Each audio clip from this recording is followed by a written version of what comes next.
Hi guys, my name is Janne, I'm your designer friend from Finland, and the topic of the day is specialization for designers. Should you do it? The short answer is probably yes, and today we're gonna talk about how and why you should do it.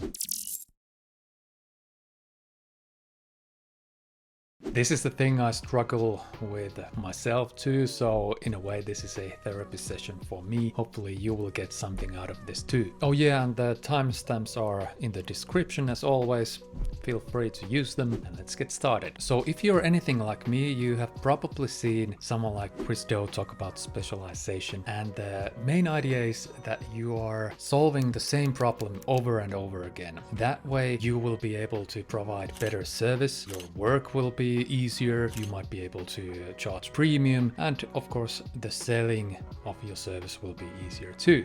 Who wouldn't want those benefits? Maybe the biggest question, especially in the design community, is will I get bored doing the same thing all over again? Of course the easy answer is you can specialize in your profession and then on your free time you can go and explore. So reap the benefits in your work and find weird hobbies on your free time. And even at your work, I wouldn't say that you will get bored specializing. I myself, I get excited when I get to do something really efficiently and I can focus on the little details. I can build a really high quality service, and that is something beautiful. So the second scary question is, will I lose my customers or the potential customers? This is the one that bothers me a bit. So I'm thinking of specializing in creative professionals. It might be a quite broad segment, especially in the big English-speaking world, but my customers are mainly in Finland, so it might be just perfect. And I decided to do a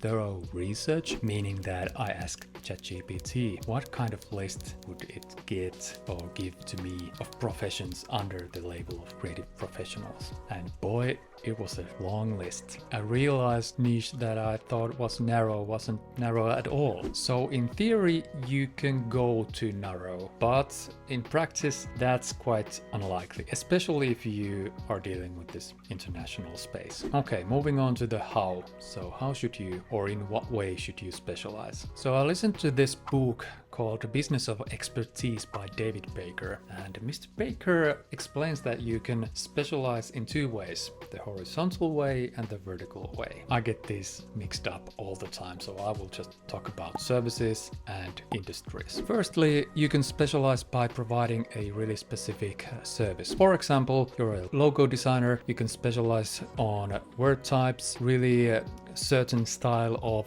typographic logos. Maybe you're a videographer, you can specialize in vertical short form content or something like that. Pros for this way is, of course, you will have your processes and you will get all sorts of clients. The other way, and maybe the more common way, is to specify in a certain industry. So let's say you do logos for just beverages or videos for Chinese restaurants or whatever. Or in my example, websites for creative professionals. The great thing in this way is, of course, you know the industry, you can talk the same language with your customer, and you can shoot for the main challenge right away. The third way is, of course, combining these two. For example, word marks for Chinese restaurants or Webflow websites for graphic designers and so on. This, of course, can be a gold mine. You can find a combination that bumps you up to the very top of the list of service providers in this relatively small niche. Okay, hopefully you're on board. Now the next question is, how do we actually get from the general service provider to the specialized service provider? And I'm gonna go through this by sharing my plan, steps I'm planning to take. And yes,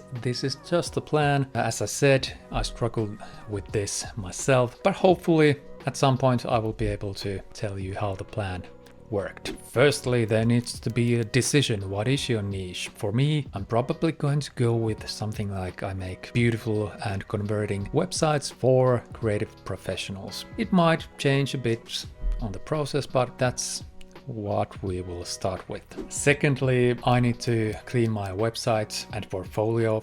The hero section of the homepage should say what you do and for whom you do it. And your portfolio should include only the relevant projects for that specific niche. I have to admit, my website is mainly in Finnish, so I actually don't have a English portfolio, and that step requires a lot of work from my part. So hopefully you're in a better situation. And the third step is to get the right kinds of clients. And in order for that to work, you in a way have to start all over again. For example, I get leads from all sorts of clients, but I want the specific ones. So I probably need to make some active selling. I need to build my portfolio, get to the right groups, maybe go to events and so on. At some point, I hope that those will turn to inbound leads and referrals. Yeah, that's my plan. In a way, I don't want to add too much complexity into it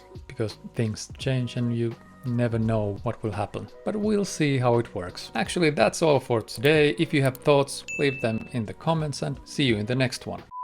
The topic of the day is specialization for designers.